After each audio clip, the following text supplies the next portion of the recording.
Merhaba, ben Jasmine. Teknoloji firmasında pazarlama departmanında görev alıyorum.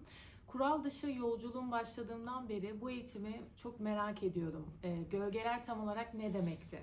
Şunu öğrendim, gölgeler aslında bizim utandığımız, kaçtığımız, bastırdığımız ve kendimizde görmezlikten geldiğimiz taraflarımız. Peki eğitimden çıkarımım ne oldu? Eğitimde öncelikle şunu öğrendim. Gölge taraflarımızla bütünleştiğimizde ancak potansiyelimize ortaya çıkartabiliyoruz ve potansiyel versiyonumuza dönüşebiliyoruz.